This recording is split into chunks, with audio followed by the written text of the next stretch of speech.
उभाटा गटाचे खासदार संजू बाबा राऊत यांच्या पत्रकार परिषदेतलं शेवटचं वाक्य असं आहे की या देशामध्ये आग लागेल आणि देश पेटेल। संजय राऊत, तुमच्या मनामध्ये कितीही सुप्त इच्छा असेल या देशामध्ये वनवा पेटावा, आग लागावा, तरी या देशामध्ये आग लागणार नाही, वनवा पेटणार नाही, कारण पंतप्रधान नरेंद्र मोदीजींच्या पाठीशी देश उभा आहे। नारी शक्ती विधेयक संसदेमध्ये निश्चितपणे 100% पास होणार आहे, याबद्दल देखील आमच्या मनामध्ये अजिबात शंका नाही। या विधेयकाच्या निमित्ताने उत्तर विरुद्ध दक्षिण असा सामना रंगवण्याचा प्रयत्न तुमच्या माध्यमातून केला जातोय। तुमची इच्छा आहे की या देशाचे तुकडे पडले पाहिजे, उत्तर विरुद्ध दक्षिण असा सामना झाला पाहिजे, परंतु ते होणार नाही। म्हणून तुम्ही म्हणतायत की या देशामध्ये आग लागेल, दक्षिणेमध्ये आग लागायला सुरुवात झाली आणि हा देशभर आग लागेल, तर संजय राऊत तुमचं हे स्वप्न कधीच पूर्ण होणार नाही। नेपाळमध्ये जेव्हा हिंसाचार झाला तेव्हा तुम्ही स्वप्न बघितलं होतं, बांगलादेशमध्ये हिंसाचार झाला तेव्हा तुम्ही स्वप्न बघितलं होतं, पाकिस्तानमध्ये हिंसाचार झाला तेव्हा तुम्ही स्वप्न बघितलं, परंतु हा देश पंतप्रधान नरेंद्र मोदीजींच्या पाठीशी आहे आणि या विधेयकाच्या निमित्ताने संपूर्ण देश पुन्हा एकदा एकवटेल आणि संजय राऊत तुम्ही एकटे पडलेले असाल।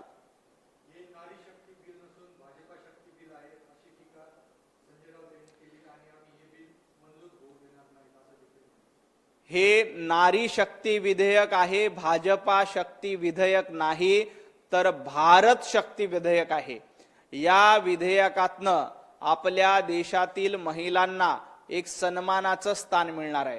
त्यामुळे हा भाजपा शक्ती विधेयक नाही, तर भारतीयांची शक्ती वाढवणारं विधेयक आहे, महिलांची शक्ती वाढवणारं विधेयक आहे।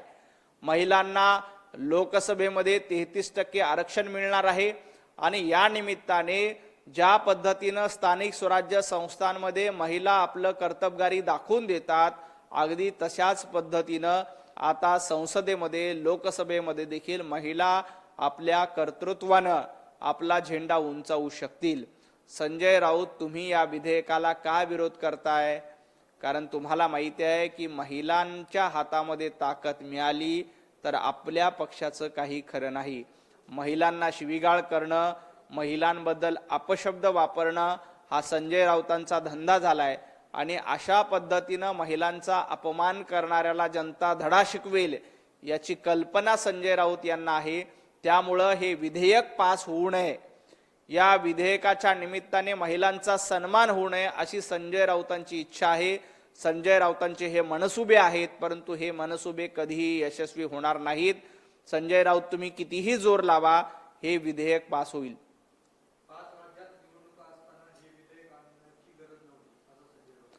5 राज्यामध्ये निवडणुका असताना हे विधेयक का आणलं असं विचारणाऱ्या संजय राऊतांना इतकंच विचारायचं आहे की ह्या निवडणुका फक्त विरोधी खासदारांना आहेत का? भारतीय जनता पार्टीचे खासदार देखील या निवडणुकीमध्ये मेहनत करतात, तुमच्यापेक्षा जास्त मेहनत करतात।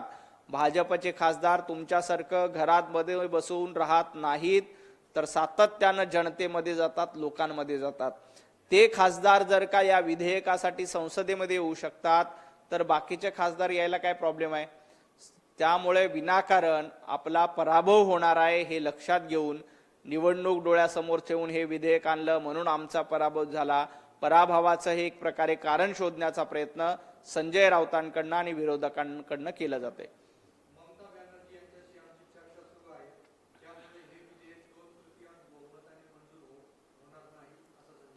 मला खात्री आहे उद्धवजी ठाकरे देखील या विधेयकाला पाठिंबा देतील।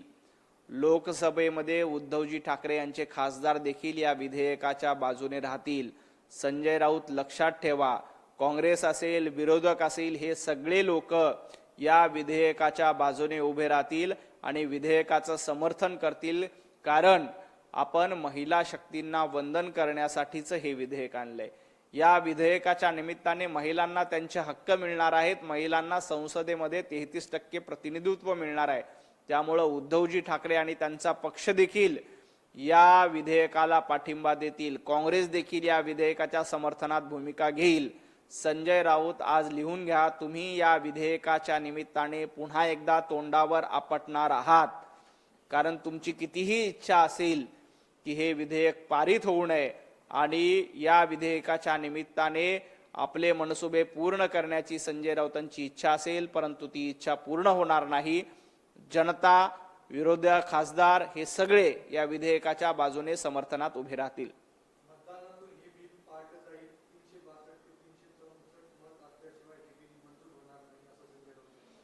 मतदान होऊ द्या.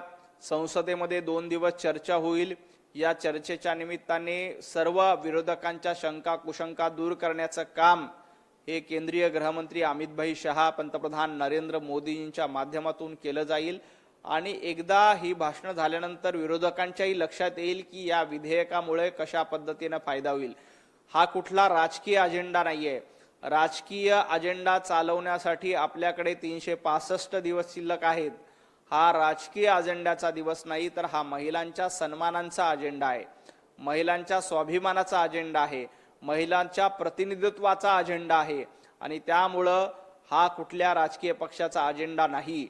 हा सर्वसामान्य महिलांना न्याय देण्यासाठीचं विधेयक आहे. आणि या विधेयक संजय राऊत तुमची किती इच्छा असली तरी हे विधेयक 100% पारित होणार आहे. काँग्रेसचे खासदार असतील, तृणमूलचे खासदार असतील, स्वतः उबाटाचे खासदार असतील, पवार साहेबांच्या पक्षाचे खासदार असतील, हे सगळेजण याच्या समर्थनामध्ये निश्चितपणे भूमिका घेतील. याच्यामध्ये अजिबात शंका नाही.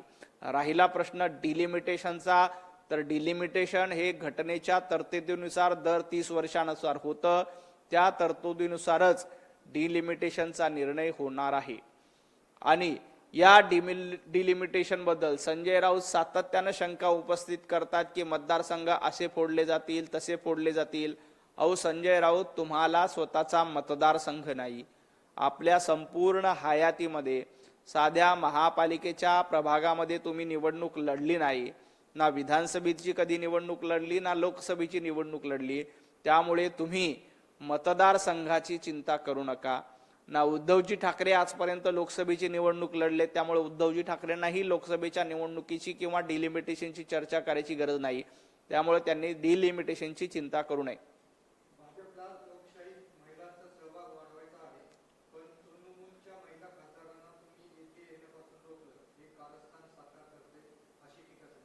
कुठल्याही खासदारांना संसदेमध्ये येण्यापासून कोणीही रोखू शकत नाही. हे बेसिक नॉलेज संजय राऊतांकडे नाही का?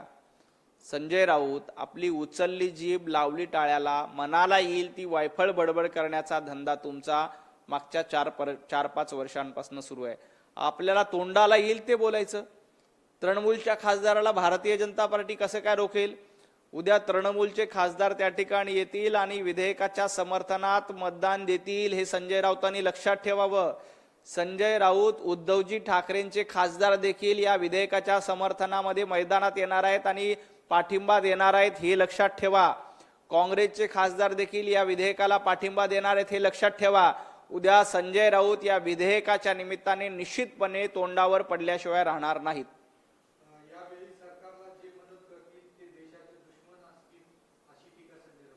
संजय राऊत, हे विधेयक पारित होऊ द्या. मग तुम्ही सांगा, उद्धवजी ठाकरे देशाचे दुश्मन आहेत का? शरद पवार साहेब देशाचे दुश्मन आहेत का? काँग्रेस पक्ष देशाचा दुश्मन आहे का?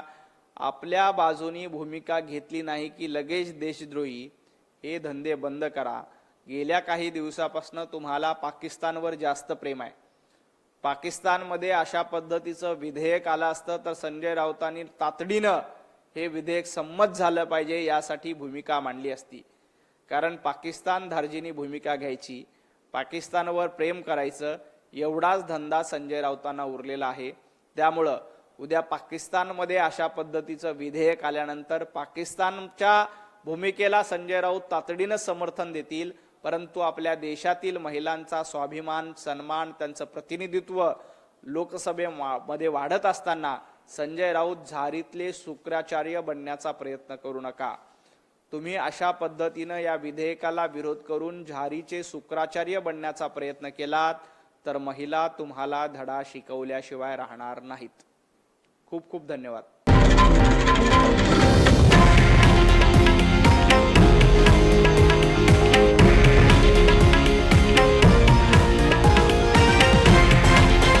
हे आहे देशातील नंबर 1 न्यूज नेटवर्क आणि आपण पाहत आहात TV9 मराठी, एकमेव